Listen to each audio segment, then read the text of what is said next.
Hello, this is Jim from the Monopoly Project, and we're here to do one of our floating book reviews again. We're on the Monopoly Project yacht here on Val Vista Lakes. You can see it's just about sunset. We'll turn the corner here and get some sun set in here, and every successful real estate mogul has a yacht, and this is the Monopoly Project yacht. So unfortunately, again, it's the Bikini Girls day off, so you just have me. We're going to head down to the bridge and then turn around and check out a couple of the 3 books from our reading list. So first one is The Jackass Frigate by Alistair Bond. If you remember last month we actually read the first book in the series. This is the second book in the series, and so I really like this series. I really like this book, and so we're going to talk about that. Then we're going to talk about Introduction to the Intertestamental Period by Raymond F. Serberg. It's a book about what happened between the writing of the Old Testament and then 400 years later the New Testament starts with the John baptizing people, and a lot of things happen in between there, and according to the people, Serberg and such, you really can't understand either period without understanding what happened in the middle. So we're going to take a look at that book and see what we think of it. And finally, you can see this is a book, Before I Go, by Ari Corbin. And you can already see I have my notes on here. This was a book I was recommended on Helen's page on Instapundit, and so I got a quick copy of it, and I'll tell you what I think of it. But let's start with The Jackass Frigate by Alistair Bond. Okay, it's Jim again for the Monopoly Project on the Monopoly Project yacht. You can see a change in perspective that we had to take a break there. You heard the sound on the previous segment, but I had actually not hooked in the microphone, and it was just going from the sound. So anyway, so we're back on track now. We're heading into the sunset. So we're going to start, like I said, with this Jackass Frigate by Alistair Bond. Like I said, Alistair Bond is an Englishman. I secretly believe that his brother is James Bond. But I really like this series of books. The first one, the interesting thing that I learned about these books is that typically in these naval books, they follow the exploits of the captain from when he's young, and he's either penniless or he's rich and a nobleman, and he rises through the ranks of the Navy. He becomes a captain and then an admiral. This book is different in that it does not follow the captain, and in fact you saw that in the first book where the captain actually dies in the first battle, very early in the battle, which is sort of surprising. So what it actually follows is a number of the crewmen at the officer level, but also at the lower deck level, and so they pop up, through the books. And so this is the second book in the series, and now that I see that technique, I really like it. In this one, there's a murderer on there, the first lieutenant who nobody likes, and everybody has a motive to want to see dead, ends up getting shot in the middle of a battle, and it's pretty obvious that it's not enemy action. So I really like I think I said on the first book, he really does the battle scenes well. He really sets up the characters and how they interplay really well. So I like that. And I also like, the other thing I like is he puts in details that you wouldn't necessarily think about. And so, for example, one of the lieutenants comes on board and he plays the cello. And so Alistair goes into some detail on how the cello is made, and what wood is where, and all those details. Same thing, one of the other lieutenants has a pistol, which is not really a fighting weapon. It's more of a personal defense, and it's rifled, and obviously this plays a big role in the plot and the murder, and I won't give it away. But he goes into detail on how the pistol's made, where it's made, who made it, and what its capabilities are. So I like that attention to detail. I like the character development. He does the battles real well. He puts his characters at famous battles, the Battle of Camperdown and so on and so forth. So this is the second book in the series. I think there's 8 or 10 books in the series. They were written in the early 2000s. I've already ordered the third one, and to be honest, I've already almost finished it. So So it is as good as this one, with some even better stuff in it. So I hardly, if you're interested in the Navy and those Navy books and following the exploits of these people, then this is definitely a book series you want to read. I'm thinking more and more it's my favorite, although it's hard to pick because they're all so different. They're all so much the same and at the same time so different. I guess they're just like people, right? We're all the same, but we're all slightly different. And so anyway, I hardly recommend this book. So I'm going to make sure my sound is good, and then I'm going to come back with the next book. Okay, we're back. I'm going to put some headway on, as they say in the book. In the naval book, that means going forward and not sliding sideways because of sail. Of course, we're not under sail, we're under electric boat power. And so you're going to see the clubhouse appearing behind me, but now we're going to review this book called The Introduction to the Intertestamental Period by Raymond Serberg.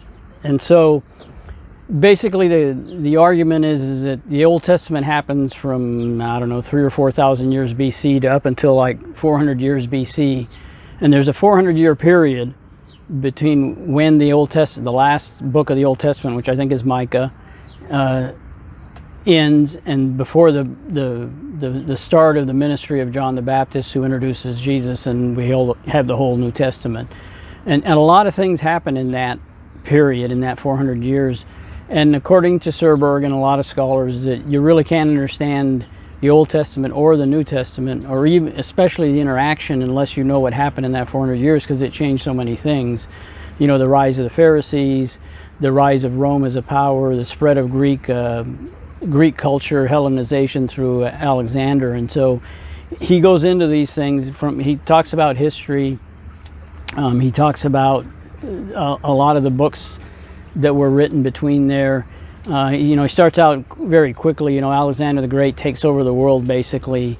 Shortly after that, he spreads the Greek culture everywhere, but he quickly dies. He dies at age 33, and his empire is broken up into 4 pieces, including, the Egyptian pharaohs were actually Greek at that point because they had taken over Egypt, and that there were a number of in the Syria region, what is now Syria, there was a number of particularly bad kings who attacked the Jewish nation, the Israels, and that caused the Maccabee revolt and all those things. In the meantime, at the beginning of that period, Rome was nobody, or relatively. They were a minor power on the western part of the Mediterranean.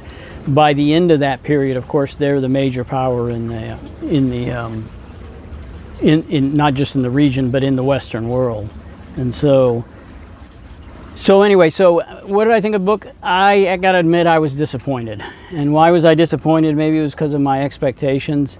My expectations was that he would explain some of these things, whereas he did not really explain them. He just listed the facts and a whole bunch of source material, which I think from a scholarly point of view is a good idea, right? But I was really looking for something that would explain, for example, the battle between the Pharisees and the Sadducees. He did go into a little of that political history where they're playing each other off against Rome and so on and so forth. But I like I said, I was somewhat disappointed. I thought there would be more analysis and less just straight facts. And that's probably more my failing than Raymond Serberg's. But in any case, if you're interested in that period, I think this is a really good book to skim and go through. There are some really interesting things in here. So finally, our third book, Before I Go.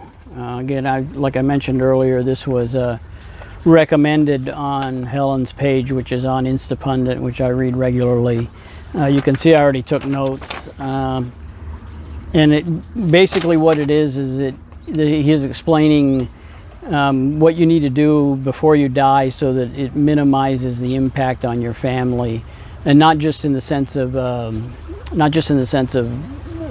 making sure they get their inheritance, but making sure they know what to do and where everything is. For example, what are your last wishes? Do you have a place where you want to be buried? Is it already paid for? What are all your bank accounts? What are all your passwords now in these modern days, right? What are all your passwords? Where can you find all that information? Where is all this information held? Do you want to hold it at home, or do you want where it might be poached by some bad relative? He gives that example. So I guess the I was somewhat I was disappointed because there wasn't any worksheet in it. It turns out there's a separate book which you have to pay a separate, I don't know, $12 or $14, that is the worksheet. And so basically at this point I would say if you had to choose one or the other, you're better off with the worksheet, because presumably that has all the things where you can fill in all this information so your heirs can easily have it. And so basically I was disappointed. It's there's a lot of definitions in, like on page 13 there's a definition. At the best that would be better in an appendix, but or on the website, point to the website. But it just seemed to me filler. Page 14 was an advertisement for his services. Page 22 was more filler. Page 37, it says have a will and trust and talks about life insurance. And then page 37 through 44 is more filler. It's standard financial advice and not something that you really need, and that you can get anywhere. And so basically page 45 through 53 is more filler. And so I really think that that you don't really need this book. I think you can look on his website and get most of the content basically for free. I think the checklist may be useful. I haven't seen it, and I probably don't plan on ordering it, but I think it would be better done with one book that has both the content and the checklist, and leave out a lot of the filler and advertisement. In any case, so I don't really recommend you buying this book. So that's our floating book review for May. We're going to try and get back to some financial books, but we also have a whole bunch of historical and theological books, and a couple classic novels, The Power and the Glory, Tunnel in the Sky. And so we got a lot on our reading list, and a lot of times the financial books fall by the wayside. So in any case, this is Jim from the Monopoly Project signing off. Thank you for everybody for listening, and we'll see you next time. And you can see the sunset behind me. Thank you, everybody.